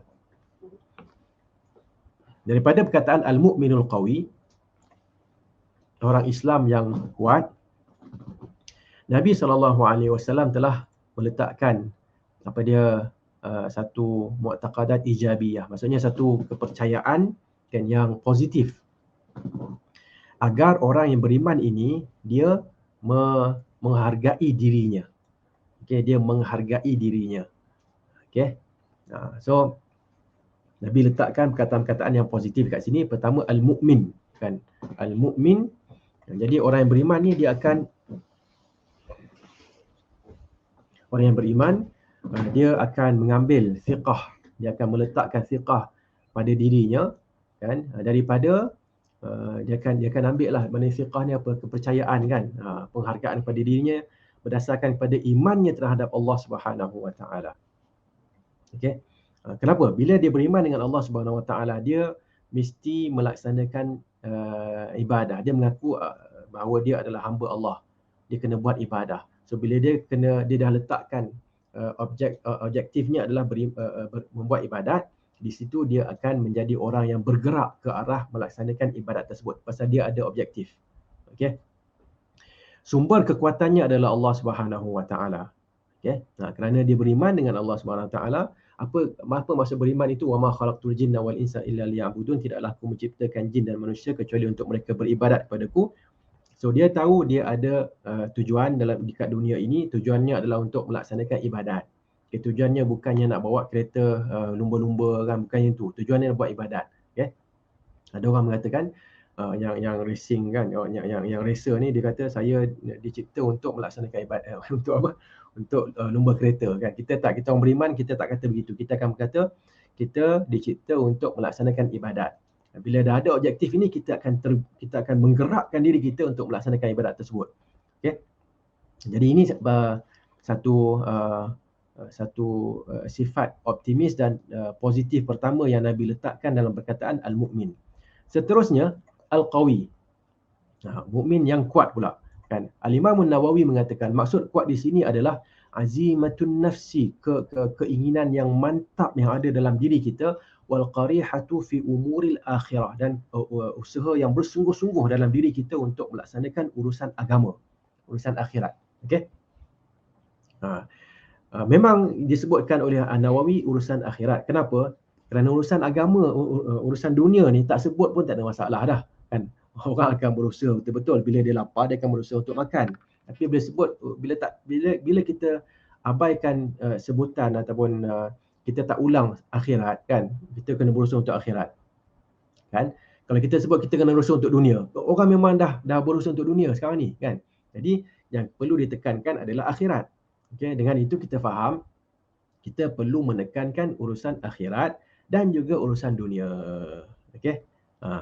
Dan urusan dunia ni dia akan kita boleh ambil daripada dalam hadis ini juga, bila Nabi sebutkan ihris ala ma yanfa'u, hendaklah kamu berusaha bersungguh-sungguh terhadap perkara yang memberi manfaat kepadamu, dan manfaat ini ada dalam urusan dunia dan juga urusan agama. Minta maaf, urusan dunia dan agama ataupun urusan akhirat dan urusan dunia. Okey. Jadi kita kena ada kekuatan kat sini. Apa kekuatannya? Kekuatan dalam niat kita, kekuatan dalam keinginan kita. Okay. Dan kita tidak boleh menyerah untuk menjadi lemah. Okey. Dan ini kita faham daripada al-mu'min al-qawi. Okey. Khairun ilallah, khairun wa ahabbu ilallah. Khairun apa? Lebih baik. Kan dia adalah yang lebih sempurna, lebih baik kan daripada orang yang tidak mempunyai kekuatan ini. Okey, tapi kat sini kita nak sebut di sisi siapa? Di sisi Allah Subhanahu Wa Taala. Jadi bila Allah Subhanahu Wa Taala, dia Allah yang melalui Nabi Muhammad sallallahu alaihi wasallam, Allah mengatakan orang mukmin yang kuat lebih baik di sisi Allah. Itu sepatutnya pun menjadikan kita ini lebih apa dia? Lebih apa? Lebih kuat ataupun lebih bersemangat untuk mencapai khairiyah itu. Untuk mencapai khairiyah, lebih kuat niat kita, lebih kuat keinginan kita untuk mencapai khairiyahnya, kita nak panggil apa? Kebaikan ini kan, ataupun kehebatan ini. Okey, kemudian ahabbu ilallah, ini juga adalah satu penghormatan kan, daripada Allah Subhanahu Wa Taala bagi al-mukmin al-qawi, iaitu mendapat cinta Allah Subhanahu Wa Taala. Dan Allah apabila mencintai seseorang, Allah akan mudahkan untuknya melakukan amalan-amalan yang baik. Okey. Jadi ini adalah alfaz ijabiyah. Ini adalah lafaz-lafaz yang cukup positif dan cukup optimis dalam hadis ini, yang kalau kita faham betul, yang mana kalau kita faham betul-betul, kita akan menjadi orang yang menghargai diri kita. Okey. Kerana penghargaan ini datang daripada Allah Subhanahu Wa Taala. Jadi kita perlu berusaha untuk menghargai diri kita dengan beriman dengan Allah Subhanahu Wa Taala. Okey, dengan sebenar-benar iman supaya kita menjadi orang mukmin yang kuat. Okey. Baik. Wa fi kullil khair, ini pula adalah satu jaminan daripada Nabi Muhammad sallallahu alaihi wasallam. Orang mukmin yang kuat, orang mukmin yang lemah, dua-duanya adalah baik. Cuma yang tadi tu siapa yang lebih baik? A plus, A minus, begitulah kot agaknya. Okey. Kenapa wa fi kullil khair? Kenapa orang beriman ini baik? Kerana bila dibandingkan dengan orang kafir, orang kafir dia masuk ke dalam neraka tak keluar dah. Kan? Orang yang beriman ini kalau dia baik kan, dia boleh masuk syurga terus. Kalau dia kurang baik, dia mungkin masuk neraka dulu. Tapi keluar balik semula masuk syurga. Baik jugalah akhirnya. Okey. Jadi ini adalah satu perkataan yang Nabi SAW sebutkan untuk tidak menjatuhkan semangat kita. Kan kita ni, kita dengar Allah kan dalam ayat, dalam hadis ni, al-mu'minul qawi. Kita ni ustaz, saya taklah kuat sangat ustaz. Tak apa, jangan risau. Kerana Nabi SAW sebut wa fi kullin khair. Tak apalah.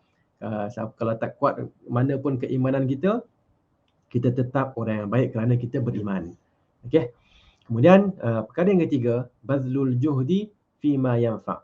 Okey, ihris ala ma yanfa'uka, hendaklah kita berusaha bersungguh-sungguh untuk melaksanakan perkara yang memberi manfaat kepada kita. Ini yang kita boleh kaitkan sekarang ni dengan tajuk kita. Antaranya lah, semua tu sebenarnya boleh. Tapi tajuk kita adalah apa tadi? Pedoman sunnah dalam mendepani isu semasa. Okay, kita kalau tak boleh nak mahir dalam analisis politik kan, tapi kita boleh mahir dalam isu-isu lain kan, ataupun dalam bidang-bidang lain, itulah yang kita kena buat.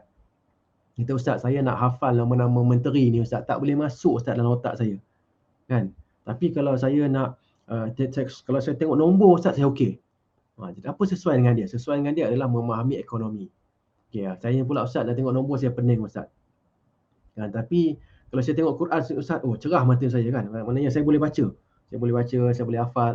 Kamu jadi ustaz yang mengajar Al-Quran. Pahala besar tu. Yang tadi pula jadi pakar dalam ekonomi. Pahala besar kan. Jadi ihris ala ma yanfa'uka. Setiap seorang sebenarnya diberikan kemahiran masing-masing. Bila dia berikan kemahiran masing-masing, dia kena berikan fokus kepada kemahiran itu. Okey. Allahu musta'an. Okey. Ihris ala ma yanfa'uka, ini adalah satu kata-kata yang jami'un mani', satu kata yang merangkumi dan membawa maksud yang besar, yang akan memberikan kita sa'adatid dunya wal akhirah. Kita akan mendapat kesejahteraan dunia dan akhirat kalau kita buat betul-betul. Okey. Maksudnya kat sini kita nak bagi mudah, kalau orang yang ada hirs, ada kesungguhan kan, dia sebenarnya dah jauh daripada al-ajiz, daripada apa tadi tu, learned helplessness tadi tu. Okey, dia kelemahan yang dia sendiri cari itu dah tak ada lah pada dia, pasal dia adalah orang yang bersungguh-sungguh. Okey, dan bila dia bersungguh-sungguh dalam urusan dunia dia akan dapat, dan bila dia bersungguh-sungguh dalam urusan akhirat dia pun akan dapat juga manfaat tersebut. Okey, baik. Kita tahu tadi urusan yang memberi manfaat ada dua. Pertama urusan agama, yang kedua urusan dunia. Okay. Dan kita memerlukan urusan dunia untuk kita sampai kepada urusan agama. Dengan itu jangan kita abaikan urusan dunia. Kan kita nak pergi haji pun kita tahu, nak pergi umrah pun kita tahu, kita kena ada duit. Okey, so kena usahakan. Tak apalah kalau duit dah ada, kita kena ada kesihatan, kena jaga juga kesihatan kita. So dua-dua ini jangan diabaikan. Okey, baik. Kita teruskan. Al-isti'anatu billah. Yang keempat adalah kita meminta bantuan daripada Allah Subhanahu wa taala. Okey.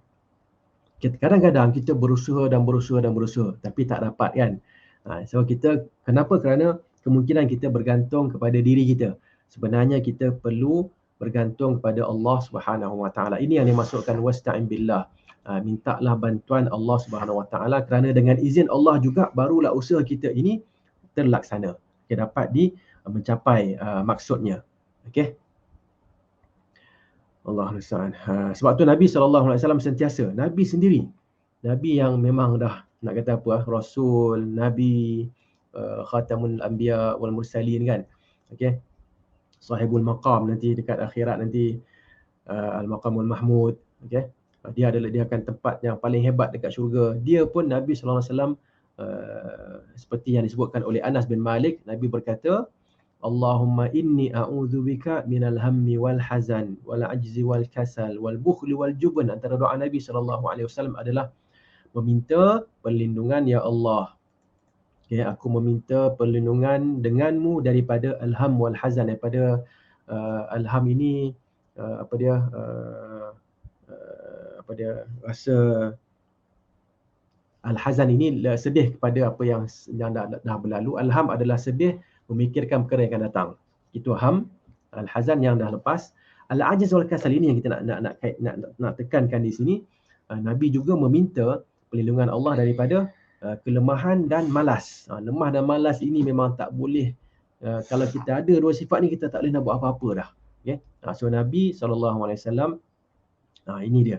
Kan, ista'in billah, Nabi minta bantuan Allah untuk jauhkan daripada lemah dan malas. Okey. Wala ta'jaz. Okey, ini adalah satu larangan pula. Yang kelima, Nabi larang daripada kita ini jadi orang yang lemah dan malas. Okey, kerana memang manusia ni kadang-kadang kita kena ingat, kalau kita buat kesilapan, kalau orang tak tegur kita, kita akan ingat benda tu benda yang okey, yang tak ada masalah. Okay. Sebab itulah adanya amar ma'ruf nahi mungkar. Okay. Perintahkan yang ma'ruf, yang baik, dan larang daripada yang mungkar. Al-ajzu adalah satu kemungkaran kat sini, satu benda tak betul, tak baik. Maka perlunya ada an-nahyu 'anil munkar kat sini, an-nahyu 'anil ajzi. Larang daripada lemah, daripada sifat lemah ini. Okay. Jangan lemah, jangan patah semangat, jangan lemah semangat. Okay. Bila nak buat satu benda, minta bantuan, berusaha, teruskan. Kan, jangan lemah semangat. Kalau tak dapat pun tak apa, teruskan lagi. Okey. La ilaha illallah Muhammadur Rasulullah. Okey. Orang yang ditimpa lemah ini ataupun sifat lemah ini, dia sebenarnya akan mengganggu keimanannya. Okey, dia akan mengganggu keimanannya kerana apa? Kerana dia dah ada maksudnya apa? Muqassir, dia akan lemah dalam melaksanakan beberapa perkara, contohnya isti'anah itu sendiri kan, okey, iaitu dia meminta bantuan kan daripada Allah SWT, ataupun husnuzan itu sendiri. Okey, bila dia lemah tu, dia dah rasa macam tak ada lagi dah rahmat Allah boleh sampai pada dia kan. Itu dah su'udzan. Okey. Begitulah kiranya kat sini perlunya kita lihat larangan yang ada dalam hadis ini, dan larangan ini adalah untuk kita mendepani keadaan semasa kita. La ta'jaz, jangan lemah. Okey, jangan lemah dalam menghadapi segala ujian yang berlaku. Okey. Yang keenam, saya rasa sikit lagi insya-Allah, 6, 7, habis dah kan? Habis dah kat sini. Dia sampai gambar rajah tu dah habis lah. Okey. Yang keenam, sikit lagi masa saya ambil. An-nahyu an laumiz zat fi ma fata minal amri. Ini penting sangat ni. Ini sangat penting, iaitu larangan daripada mencerca, menghina diri sendiri, jiwa kita ini, fi ma fata minal amri, dalam perkara yang terlepas daripada urusan kita lah, urusan dunia ke, urusan akhirat ke. Kan Nabi SAW sebutkan, wa in asabaka syai'un fala taqul, kalau ditimpa musibah kepadamu, fala taqul, jangan sebut lau, sekiranya, kalau, jika, anni fa'altuka lakana kadza wa kadza, sekiranya saya buat pastilah akan berlaku begini-begini. Maknanya kalau saya buat macam ni kan bagus dulu kan. Kalau saya belajar dulu kan dah jadi ulama dah sekarang ni kan. Kalau saya belajar dulu kan dah jadi, kalau saya invest dulu kan dah kaya sekarang ni kan. Begitulah lebih kurang. Kalau saya jaga kesihatan dulu kan dah tak sakit sekarang ni. Itu semua kalau ni tak payah sebut dah. Okey. Dalam satu riwayat, fa in ghalabaka syai'un, dan kalau bila dalam berusaha itu kamu tak dapat buat kan, okey, maka jangan sebut kalau aku buat begini aku akan dapat begini. Kerana ini adalah akan membuka pintu untuk nak mencerca dan menghina diri sendiri. Menghina diri sendiri ini adalah satu sifat yang tidak baik. Kerana bila kita, orang lain tak hina kita, kita yang pandang rendah pada diri kita, maknanya akhirnya kita yang akan jadi lemah. Okey. So jangan benarkan diri kita menghina diri kita sendiri. Okey. Dan yang ketujuh, beriman dengan al-qada dan juga al-qadar. Walakin qul qaddarallahu wa ma syaa fa'al. Tapi hendaklah kamu sebut Allah telah menentukan perkara ini ataupun musibah ini, dan apa yang Allah nak Allah akan buat. Okay, so bila kita sebut yang ni, sebenarnya kita merujuk kepada ilmu Allah Subhanahu Wa Taala. Ada kalanya asa an takrahu syai'an wa huwa khairul lakum. Ingat ayat tu. Kadang-kadang kita merasakan sesuatu perkara itu baik untuk kita ataupun buruk untuk kita, kita tak suka sedangkan benda itu baik. Okey. Dan ada pula yang kita suka sedangkan tidak baik. Okey. Jadi bila berlaku benda ini, benda yang tak baik kepada kita, kita sebutkan qaddarallahu wa ma syaa fa'al. Yani Allah telah tentukan perkara ini dan apa yang Allah nak dia berlakukan. Dan kita juga kita boleh bacakan beberapa doa lain, inna lillahi wa inna ilaihi raji'un, Allahumma ajurni fi musibati wa akhlifni khairan minha. Ya Allah, berikanlah kepadaku pahala dalam musibah ini dan gantikanlah aku dengan yang lebih baik daripadanya. Itu antara yang diajar oleh Nabi SAW. Okey. So jangan bila berlakunya musibah yang buruk ataupun qadar qada yang buruk bila berlaku pada kita, jangan sekali-kali kita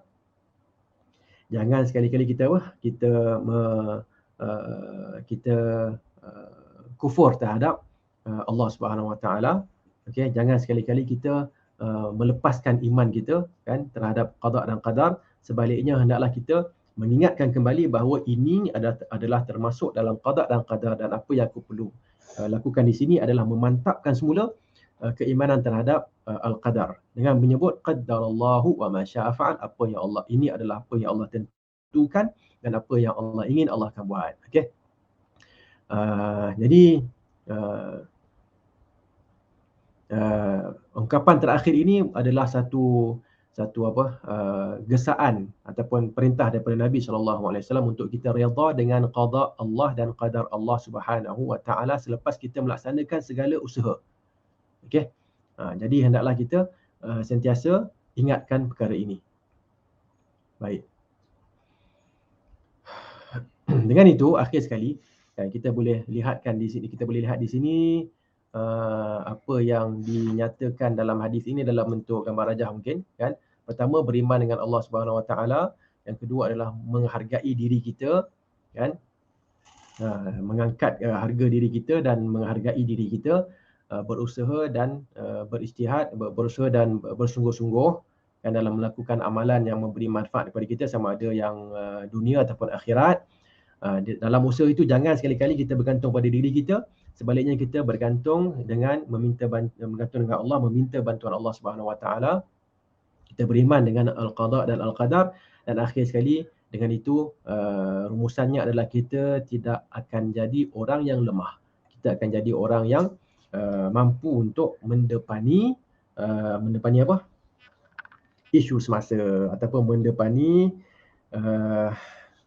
keadaan semasa kita.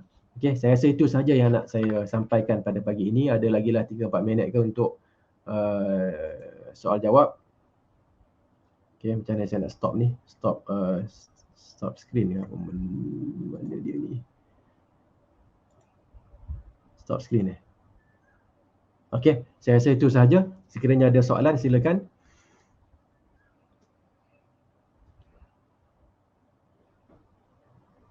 Apa dia? Okey. Assalamualaikum. Apa tips terbaik untuk kita mendepani fitnah penguasa Muslim yang korup, memberi cerminan negatif kepada orang-orang kafir khususnya yang menentang Islam? Okey. Ini satu soalan yang baik, kan? Apa yang saya berikan tadi adalah satu gambaran umum, kan, berkenaan dengan cara kita nak mendepani isu semasa. Okey, sama ada berkaitan dengan diri kita ataupun berkaitan dengan orang lain. Syekh Profesor Dr. Muhammad bin Khalifah At-Tamimi, mantan rektor Al-Madinah International University. Masa saya kerja dengan dia dulu sebagai timbalan rektor, okey, dia pernah sebutkan, adalah isu yang kami bincangkan, dia pernah sebutkan satu hadis tu, man ra'a minkum munkara, sesiapa yang melihat kemungkaran di kalangan kalian, hendaklah falyughayyiruhu biyadihi, hendaklah dia ubahkan dengan tangannya. Fa illam yastati' fa bilisani, kalau tak mampu maka dengan lisannya, dengan lidahnya.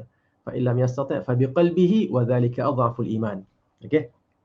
Kalau tak boleh juga maka dengan hatinya, itu adalah keimanan yang paling lemah. Okey, cuba kaitkan dengan tadi. Ada mukmin qawi, mukmin dhaif, kan? Okey. Okey, jadi beliau mengatakan, kita kena ingat para ulama mengatakan, menghuraikan hadis ini dengan mengatakan bahawa taghyirul munkar bil yad, mengubah kemungkaran pada tahap pertama dengan tangan, itu adalah lil hukam, adalah untuk pemerintah. Orang yang ada pemerintahan, dia ubah dengan cara itu. Pemerintah ini tak semestinya Perdana Menteri, tak semestinya Sultan, tak semestinya. Dia boleh jadi sampai bawah. Suami adalah pemerintah terhadap isterinya. Isteri yang merupakan ibu adalah pemerintah terhadap anak-anaknya, kan. Okey. Jadi perlu setiap seorang memainkan peranan pada peringkat pemerintahan masing-masing. Itu yang pertama. Itu yang paling hebat. Yang kedua adalah fa illam yastati' fa bi lisani. Kalau tak mampu ubah dengan tangan, dengan kuasa yang ada padanya, dia ubahkan dengan lisan, dengan memberikan huraian. Ini tak boleh, ini boleh. Okey, ini Syekh Muhammad bin Khalifah Tamimi hafizahullah mengatakan, ini adalah untuk ulama. Para ulama yang ada ilmu, mereka akan menggunakan lisan mereka untuk mengubah kemungkaran. Okey. Yang ketiga, fa illam yastati' fa biqalbihi. Kalau tak mampu maka dengan hatinya. Syekh Muhammad At-Tamimi mengatakan bahawa dengan hatinya adalah lil awam, untuk masyarakat awam. Okay. Kita tengoklah, kita sekarang ni dalam pemerintahan negara. Adakah kita pemerintah? Kalau kita pemerintah, kita kena perintah dengan kuasa kita. Kalau kita ini penasihat, sama ada ulama, kadang-kadang bukan saja ulama lah, mungkin penasihat, mustasyar, kan. Penasihat perlu memberikan nasihat, dengan ilmu yang ada pada mereka. Dia tak boleh senyap. Okay. Yang ketiga, orang awam. Kalau kita termasuk dalam orang awam, nampak kemungkaran, engkar dengan hati kita. Selesai. Okay. Selesai. Itu tipsnya yang diberikan oleh Nabi Muhammad SAW. Okey Ustaz, apa kita kena buat? Kalau begitu, apa kita kena buat? Ambil daripada hadis tadi. Ihris ala ma yanfa'uk. Okey, hendaklah kamu memberi kesungguhan terhadap perkara yang memberi manfaat kepada kamu. Okey, pemerintah itu ada penguasa yang korup. Okey, penguasa Muslim yang corrupted. Apa macam kita boleh nak ubah dia tak? Kalau kita tak boleh nak ubah dia dengan kuasa kita, nak larang dia ataupun dengan tangan kita tak boleh, dengan kuasa kita tak boleh, kita nak sebut dengan lisan kita pun tak ada orang dengar, kan. So engkar dengan hati kita, wadzalika adhaful iman, itu iman yang paling lemah, kerana kita kena benci dengan perbuatan corruption. Ya, betul. Tetapi apa yang kita kena buat dalam isu semasa ni? Kena ingat, dia bila berlakunya begini, saham turun, Kan dekat bursa saham turun kan, betul? Apa lagi? Orang nak invest pun takut. Betul tak? Saya bukan nak menakut-nakutkan, tapi nak itulah dia wakil dia sekarang ni. Okay, orang nak apa? Nak nak pump in apa dia duit untuk apa? Untuk perniagaan pun takut kan. Apa lagi? Ketidakstabilan dan sebagainya. Ni yang baru-baru ni ada bank negara pun ada sebut yang kadar inflasi pun dah makin teruk kan. Okey. So apa yang kita kena buat? Kat sini kita kena cari benda yang sesuai dengan diri kita. Okey. Ihris ala ma yanfa'uka. Bersungguh-sungguhlah melaksanakan urusan yang memberi manfaat kepada kamu. Contohnya kita kena belajar jimat cermat. Okey, kita kena belajar untuk nak yalah, ada setengah-setengah orang dia boleh cari income yang kedua, income yang ketiga. Income kedua, income ketiga dia boleh dapat kan. Tapi orang yang makan gaji, income apa lagi kan. Dia kalau dapat extra income okeylah. Tapi kalau tak dapat, dia kena belajar jimat cermat. Jimat cermat inilah yang memberi manfaat kepadanya dalam mendepani isu semasa. Okay. So itu antara yang saya boleh fikirkan di sini. Okay. Jangan reda dengan corruption. Okay. Kita kena usaha untuk nak menghadapi keadaan semasa kita, isu semasa kita. Kan isu semasa dia kena tangkap lah apa semua. Isu semasa kita ni apa? Kan? Kita kena berdepan dengan masalah semasa, sama ada masalah agamanya ataupun masalah dunianya. Dan satu benda yang penting, amat penting adalah kita sentiasa memanjatkan doa kepada Allah Subhanahu Wa Taala. Okey. Tidak ada dalam hadis ada sebutkan tidak ada sesuatu yang boleh menolak qada kecuali doa kan. Okey, so apa pun yang pentingnya banyakkan berdoa.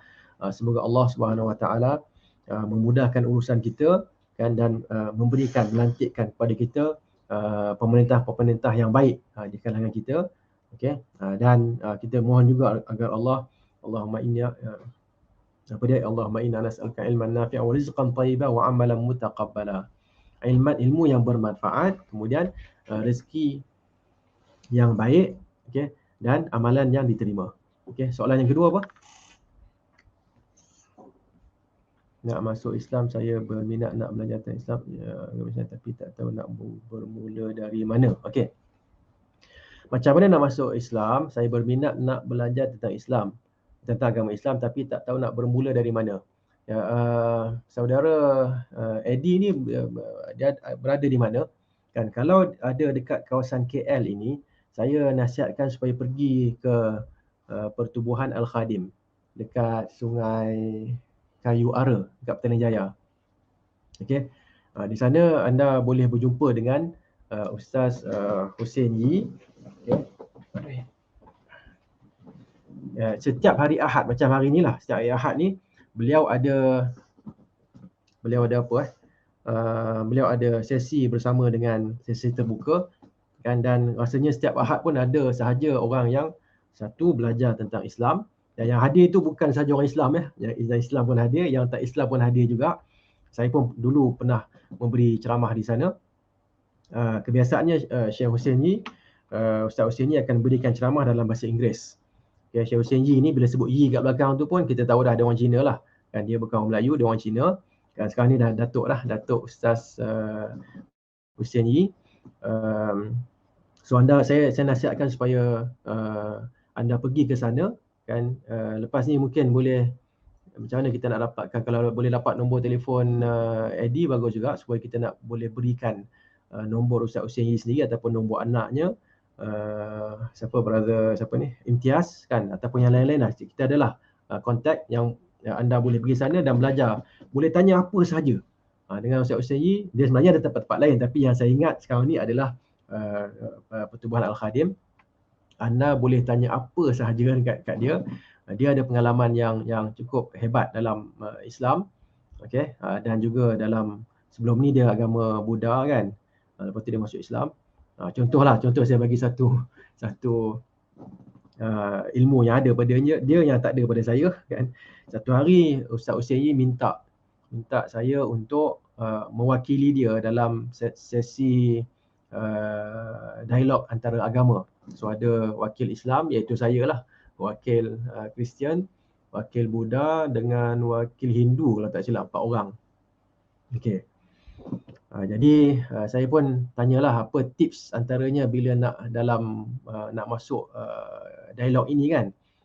So dia kata antara benda yang akan ditanya ialah contohnya ada orang akan kata saya tak nak masuk Islam kerana Islam ini melarang makan babi, makan khinzir. Okey. Dia kata ni soalan ni banyak keluar. Soalan cepu mas. Jadi dia kata Ustaz Fadlan hantar jawab, hantar mengatakan kalau dia itu orang Kristian, jawab kepadanya khinzir juga diharamkan dalam Kristian. Kalau dia itu orang Buddha dan dia itu orang Hindu, beritahu pada dia dalam agama Buddha, dalam agama Hindu, dalam skrip mereka kan juga mengharamkan khinzir. Okay, so bukan Islam sahaja yang mengharamkan khinzir. Bahkan dalam agama Buddha dan Hindu diharamkan semua binatang yang bernyawa, bukan sahaja khinzir tapi semua binatang yang bernyawa. Sepatutnya orang Buddha dan orang Hindu menjadi vegetarian. Okey. So itu satu ilmu yang saya dapat lah. Kemudian bila saya buat reference pun betul, memang ada the flesh of the swine. Ini dalam Bible lah kan, dia sebut diharamkan flesh of the swine. Itulah flesh ni daging kan. Swine tu babi lah. Okay. Yang pentingnya saya nak ceritakan Ustaz Husin ni dia seorang yang memang mahir tentang agama, bukan sahaja agama Islam tapi agama Buddha dan juga agama Kristian.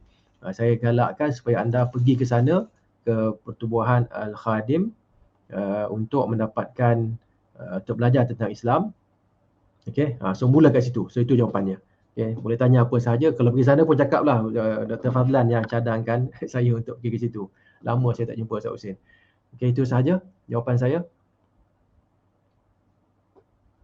Tak ada lagi ya? Okey, tak ada soalan. Dengan itu kita boleh tangguh dahulu kuliah khas kita pada pagi ini dengan memanjatkan doa kepada Allah Subhanahu Wa Taala agar Allah Subhanahu Wa Taala memudahkan urusan kita melantik PRU dah tak lama ni kan, melantik orang yang berkeahlian untuk memimpin kita semua. Okay, dan Syekh Ibn Utsaimin rahimahullahu taala mengatakan dalam isu PRU ini hendaklah kita melantik orang yang kita lihat lebih aslah, yang lebih baik untuk memimpin negara kita. Ya, so kita doa dan tanyalah ustaz-ustaz dan ulama-ulama siapakah yang lebih baik untuk memimpin negara kita. Okay. So itu saja. Tapi pada masa yang sama jangan kita berikan perhatian sangat kepada PRU sampai kita lupa nak cari rezeki yang halal. Okay, cari rezeki yang halal dan kita juga perlu berusaha untuk melaksanakan ibadat kepada Allah Subhanahu Wa Taala, sama ada ibadat yang khusus, solat dan sebagainya, ataupun ibadat yang umum, mencari rezeki dan sebagainya. Dengan itu kita tangguh dulu. Saya minta maaf sekiranya ada kesilapan dalam ungkapan saya dan kita boleh tangguh dengan bacaan tasbih al-kafarah. Subhanakallahumma wa bihamdik asyhadu an la ilaha illa ant astaghfiruka wa atubu ilaik. Wassalamualaikum warahmatullahi wabarakatuh.